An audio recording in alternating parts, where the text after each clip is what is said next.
अस्सलामुअलैकुम स्टूडेंट। आज हम केमिस्ट्री की 9th क्लास की बुक का चैप्टर 1 का फर्स्ट टॉपिक जो है वो आज हम स्टार्ट करेंगे और वो है एलिमेंट्स। ठीक है जी। तो इन अर्ली एजेस शुरू में ये कहा जाता था कि सिर्फ 9 एलिमेंट जो है वो डिस्कवर हुए। ठीक है जी। तो ये कहा जाता था कि एलिमेंट जो है उनको नहीं बनाया जा सकता बाय ऑर्डिनरी मींस, लेकिन 19वीं सदी में क्या हुआ, 62 एलिमेंट्स जो है वो और डिस्कवर हुए। ठीक है। तो टोटल मिला के बन गए 118, जिनमें से 92 जो है वो नेचुरली अकरिंग है। जिसके बाद क्या हुआ, एलिमेंट्स की जो डेफिनेशन है उसको मॉडिफाई किया गया। ठीक है जी। उसके साथ से एलिमेंट्स की डेफिनेशन क्या होगी, ये बोर्ड पे मैंने लिखी है, as any substance which have a same atoms, same atomic number and cannot be decomposed into simple substance by ordinary chemical reactions, means के जो भी हमारे पास एलिमेंट होंगे वो सारे के सारे एक ही टाइप के होंगे और उनका एटॉमिक नंबर मीन जो हमने पहले भी पढ़ा हुआ है, 8th क्लास में भी पढ़ा था कि एटॉमिक नंबर क्या होता है, किसी भी एटम के अंदर जो प्रोटॉन्स होते हैं उनको हम एटॉमिक नंबर कहते हैं। ठीक है जी। तो एटॉमिक नंबर सबका सेम होगा और उनको हम ऑर्डिनरी केमिकल रिएक्शन के ज़रिए डिकम्पोज भी नहीं कर सकते। उसके लिए हमें खास किस्म का केमिकल रिएक्शन करवाना पड़ेगा। जैसे इसी बुक के केमिस्ट्री की बुक के 9th क्लास की बुक जो है उसके चैप्टर नंबर 7 में इलेक्ट्रोलाइसिस ऑफ वाटर करवाया गया है, जिसमें क्या हुआ है, उसको एक खास केमिकल रिएक्शन जिसको हम इलेक्ट्रोलाइसिस ऑफ वाटर कहते हैं, वाटर को तोड़ के उसके अंदर से ऑक्सीजन और हाइड्रोजन को अलग किया गया है। ठीक है जी। इसके बाद पॉइंट नंबर 1 है हमारा, पॉइंट की फॉर्म में मैंने इसलिए लिखा हुआ है ताकि आपको समझ आ जाए पॉइंट की फॉर्म में कि किस तरह इसको एक्सप्लेन करना है। नंबर 1, जो एलिमेंट्स हैं वो फ्री फॉर्म में भी होते हैं और वो कंबाइंड फॉर्म में भी पाए जाते हैं। जैसे एलिमेंट्स ऑक्सीजन हो गया, नाइट्रोजन हो गई, कार्बन, क्लोरीन, फ्लोरीन, ब्रोमीन, जितने भी हमारे पास एलिमेंट्स हैं वो फ्री फॉर्म में भी होते हैं, यानी अकेले भी रह सकते हैं और उनको हम कह सकते हैं कि वो कंबाइंड फॉर्म में भी होते हैं। जैसे ये मैंने एग्जांपल दी हैं, ऑक्सीजन ये सिंगुलर फॉर्म है, यानी सेम टाइप ऑफ एटम में सिंगल फॉर्म में होते हैं। इसके अलावा ये कंबाइंड फॉर्म में जब हम बात करेंगे तो उसमें कार्बन डाइऑक्साइड, वाटर और NaCl शामिल होंगे। इसके बाद जी पॉइंट नंबर 2, इनकी जो परसेंटेज है, चाहे वो अर्थ क्रस्ट हो, चाहे वो ओशन हो, चाहे वो एटमॉस्फेयर हो, सब के अंदर इनकी परसेंटेज जो है वो मुख्तलिफ होते हैं। इसलिए कहा जाता है कि जितने भी एलिमेंट्स हैं वो एक यूनिक किस्म के और स्पेसिफिक किस्म के एलिमेंट्स होते हैं। ठीक है, क्योंकि इनकी प्रॉपर्टीज हर दूसरे एलिमेंट से मुख्तलिफ होती हैं। ठीक है, इसलिए इनको यूनिक कहा जाता है। तो अर्थ क्रस्ट में एलिमेंट जो है वो ऑक्सीजन, उसकी परसेंटेज 47%, सिलिकॉन की 20%, एल्यूमिनियम की भी है। इसके अलावा ओशन के अंदर ऑक्सीजन की 86, नाइट्रोजन की 11%, क्लोरीन की 1.8। इसके अलावा एटमॉस्फेयर में नाइट्रोजन 78, ऑक्सीजन 21%, आर्गन 0.9% पाई जाती है। ठीक है जी। इसके बाद आएगा हमारा पॉइंट नंबर 3। ठीक है जी, पॉइंट नंबर 3, इसके अंदर जो है बताया गया है कि एलिमेंट जो है वो कौन कौन सी फॉर्म में पाए जाते हैं। 3 फॉर्म में भी पाए जाते हैं। Number 1 solid, number 2 liquid, number 3 gases form में। ठीक है जी। तो सॉलिड फॉर्म में जो पाए जाते हैं ये सोडियम है, कॉपर है, जिंक है, इसके अलावा सिल्वर है, गोल्ड है, आयरन है।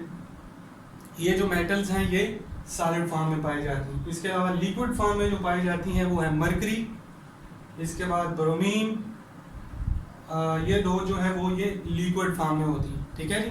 ये 2 ऐसी मेटल्स हैं जो लिक्विड फॉर्म में पाई जाती हैं। ठीक है जी। इसके बाद आती है गैसेस फॉर्म में। गैसेस फॉर्म में अगर हम पीरियोडिक टेबल में देखें तो ग्रुप नंबर 17 के अंदर जितने भी आपको एलिमेंट्स नजर आएंगे वो लिक्विड फॉर्म में हो जाते हैं, सिवाय एक आयोडीन को छोड़ के, वो सॉलिड फॉर्म में होती है, वो नॉन मेटल्स में आती है। सॉरी, तो क्लोरीन, फ्लोरीन और ऑक्सीजन, ये तीन जो है ये लिक्विड फॉर्म में पाई जाती है। ठीक है जी। इसके अलावा एलिमेंट्स को आगे तीन टाइप्स में डिवाइड किया गया। Number 1 metals, number 2 non metals, number 3 मेटलाइट्स।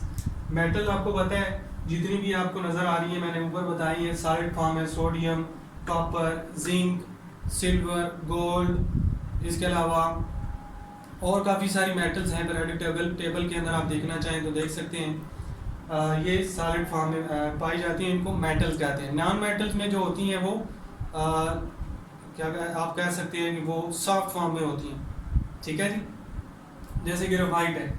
इसके अलावा मेटलाइट्स, मेटलाइट क्या होते हैं? मेटलाइट्स के अंदर जितने भी एलिमेंट्स होते हैं उनके अंदर सेम कह सकते हैं आप कंबाइंड प्रॉपर्टीज होती हैं, मेटल्स वाली भी होती हैं और नॉन मेटल वाली भी होती है। ठीक है जी। इसके बाद है पॉइंट नंबर 5। पॉइंट नंबर 5 में लिखा हुआ है कि मेटल्स को एलिमेंट को सिंबल की फॉर्म में लिखा जाता है।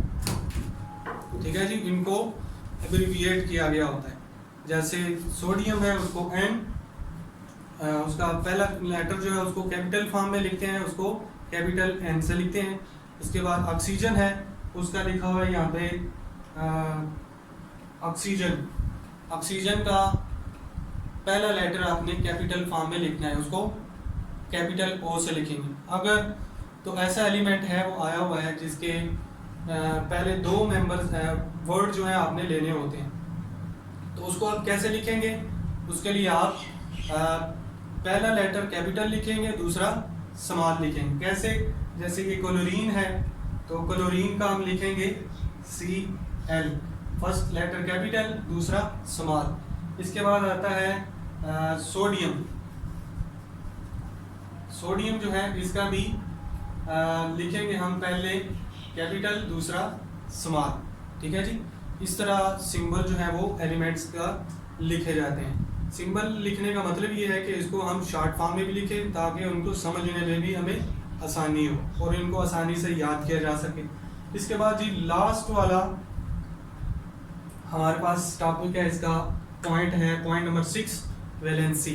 वैलेंसी क्या होती है? एक्चुअली एक कंबाइनिंग कैपेसिटी होती है कि कैसे 2 एलिमेंट आपस में जुड़ सकते हैं।